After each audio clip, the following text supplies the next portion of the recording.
Hi everyone, it's Lisa Finkel coming to you from Prince Edward Island, Canada, on the east coast of Canada, with a kiln opening. It's been a while. I've been busy making, but just starting to get to glazing in the cycle.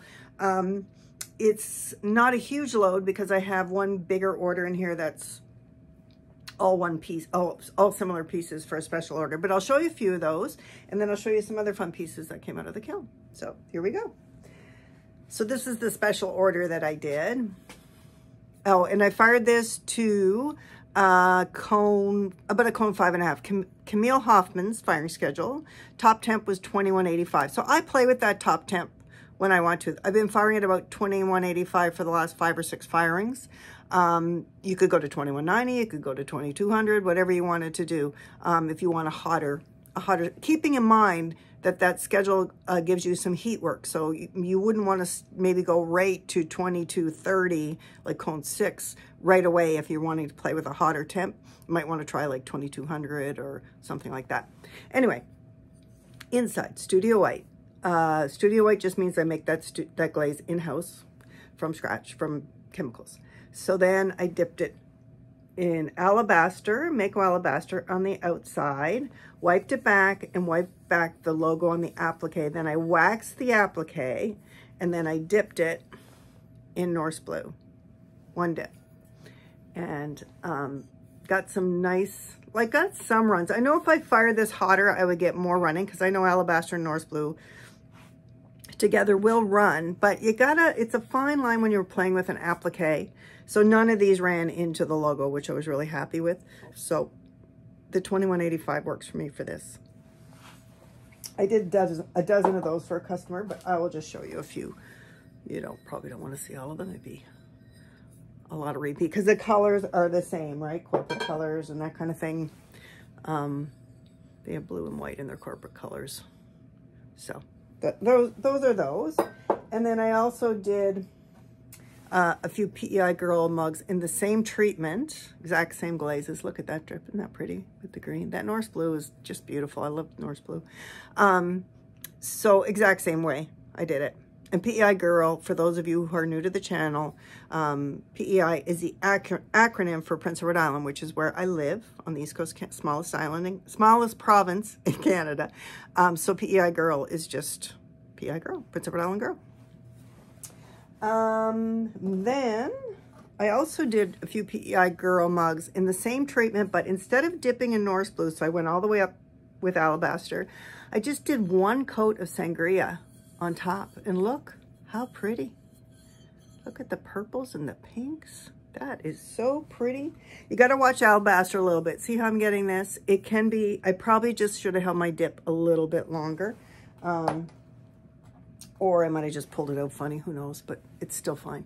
And then here's the other one with one coat of sangria, and you get all that color variation. Those spectrum glazes, they are your friend. Okay, so this is a vase. This is in a Tucker's mid-smooth stone speck. So it's a speckled stoneware, white speckled stoneware. It's lovely.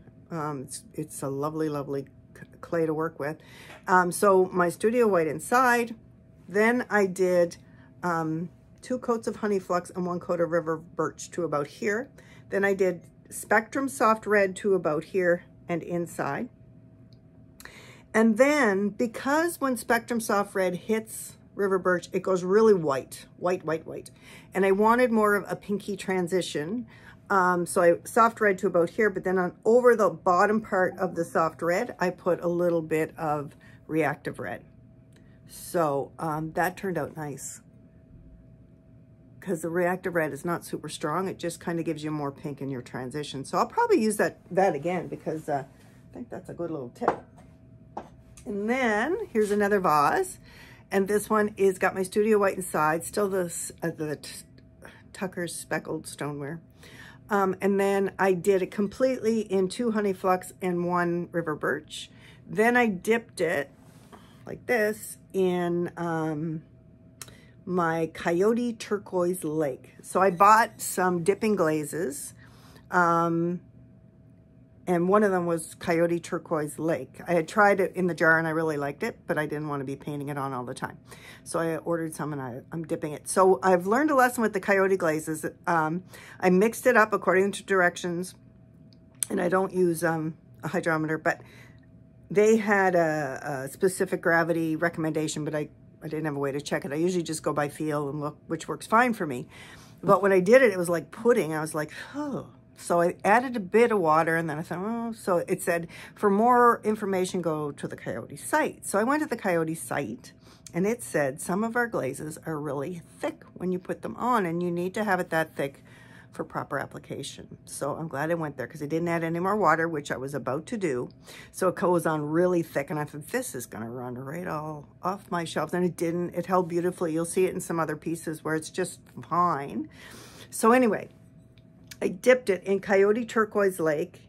Then I did a dip of Power Turquoise over that.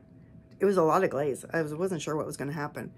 And then some light flux, and then a little bit of raspberry mist along the light flux. Now the pink on the, usually the raspberry mist really comes through, but it kind of burned out a little bit, but it's still really pretty. You can see it in here because I did it in the lip too. You can really see it there, but on the outside, not as much, but still very pretty.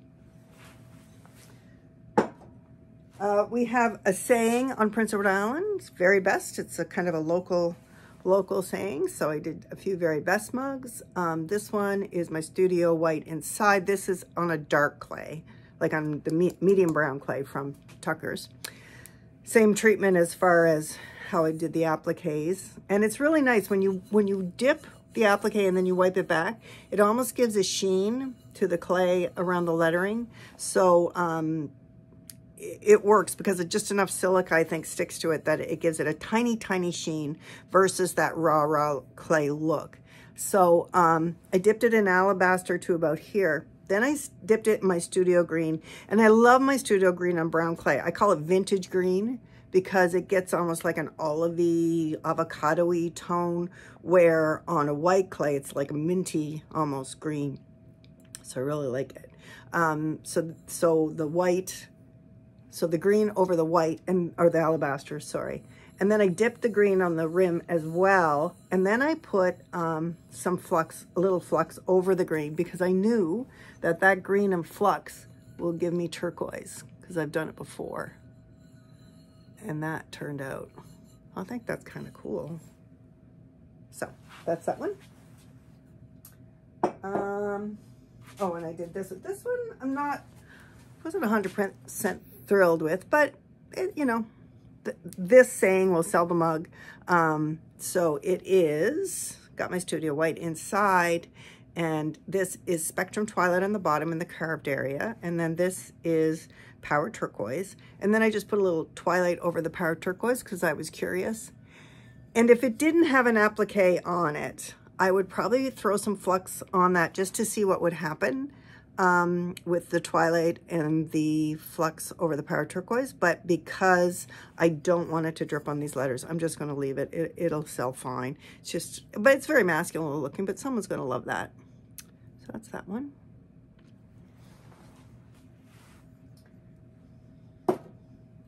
These are just some little cups I made. They could be cups or mini vases with the Spectrum Speckled Clay. I was kind of looking for a river birch look, and I've done this before. I've showed you guys some of this before without using river birch. So if I use the speckled clay, and then I have a white clay I've made called Raven's Crag White. It's the world's simplest glaze recipe. And I just dipped it all in that. And now I'm going to put an overglazed deco on these that I got from Sambao. So stay tuned. I'll show you those when they come out. So yeah, and it turned out great. Now this glaze though, I've played with it with some other glazes and it tends to crawl. It doesn't like playing nice in the sandbox. So far, the only one I'm super, super confident doing it is with just by itself. I'm sure there must be some other glazes that it will play nice with, but I just haven't found them yet. So I will have to work on that. I'm saving the best for last. a bowl came out that I'm so happy with, but I'm going to leave it to the end. You're going to have to wait till the end to see it, or skip to the end, one or the other. So this is this coyote turquoise lake. I kept calling it lake blue in my last video, and it is turquoise lake. So it's coyote turquoise lake, and if I call it lake blue, I'm wrong. So anyway, inside is my studio white, but this turquoise, ooh, I love it. I can't even begin to express how much I love it. It's just a color that I'm really drawn to. So it's on the speckled clay. So the whole thing was dipped in turquoise lake and inside as well. Then it was powder turquoise, then it was flux, mayco light flux, and then on the very bottom edge of the lake mayco light flux was 2 dabby coats of raspberry mist inside and out. And like, look, I'm going to be doing some mugs in these because I think that is just stunning. I love that. You know, we all are drawn to different colors. So for me, this would be right in my color wheel for sure. Some of you love red, some of you like oranges and browns. We're all different. These are just some little tiny dip bowls that I made. I gave my daughter some dishes at Christmas time, and she wanted a few little dip bowls, like for soy sauce or whatever. So this is in that Tucker's Smooth Red, just a dip to about here in alabaster, and then just 3 coats of Spectrum Soft Purple, which is very pretty on dark clay. So that's those. Nothing fancy. This is just that turquoise lake again treatment. It's pretty. It's just a little nappy dish with that white glaze I just talked to you guys about on the speckles. I mean, it does look a little similar to river birch. It doesn't flow the way river birch does. Maybe if I did it hotter, it might, but I think that's still pretty cute. I think I like that.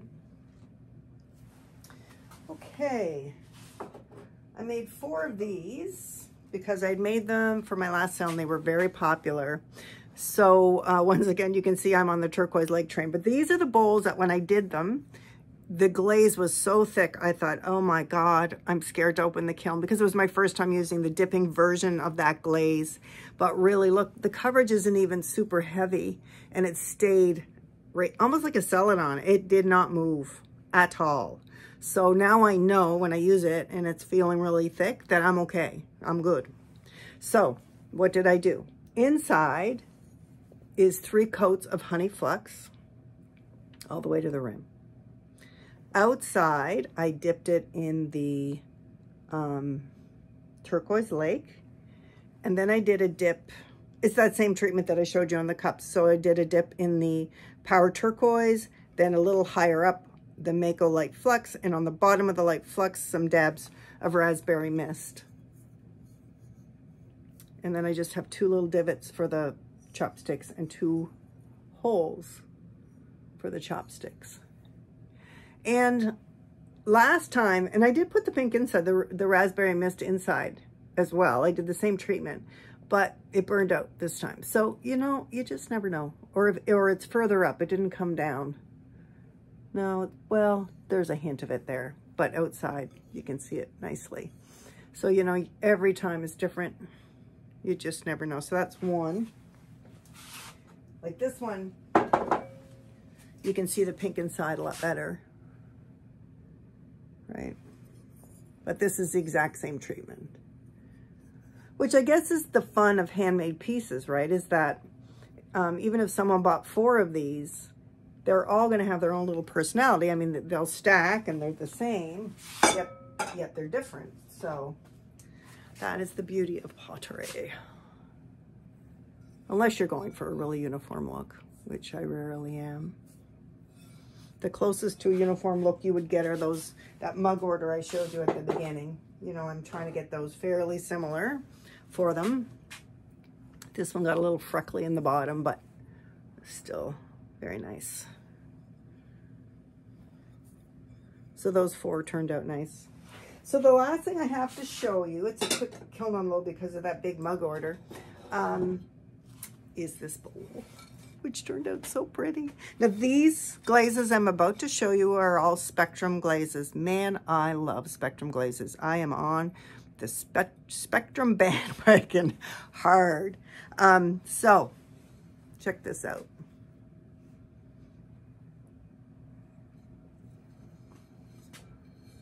I'm going to tell you what's on it in just a second. I just want you to appreciate how that looks.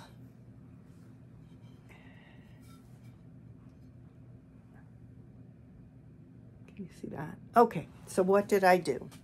First off, I bought myself a great big old bowl at a local thrift store, lined it with plastic wrap, and did a slab bowl in there.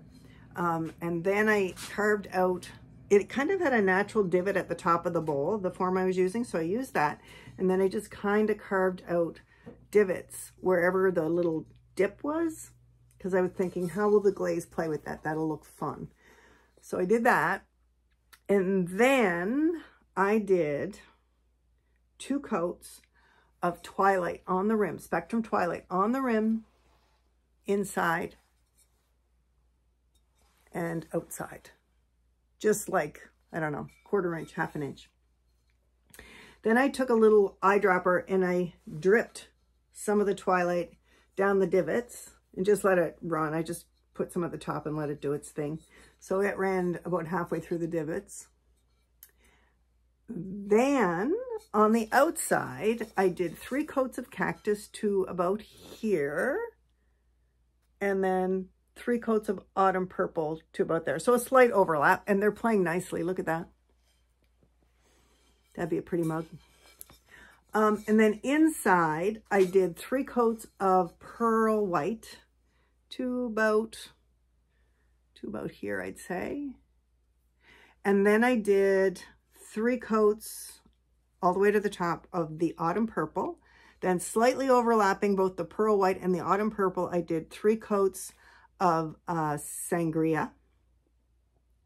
And then the only other thing I did on top of that is just at the top of each sort of flat part on the bowl, I dribbled some like splooshes of pearl white just to encourage that autumn purple to run a bit. And this bowl is very pretty. So that is it. I have lots on the go. I have another big sale coming May 4th, I think. So lots of bisque, lots of glazing to do, lots of throwing to do. You all know the drill. So till next time, if you like what you see, please like and subscribe. Everyone take care, and I'll talk to you next time.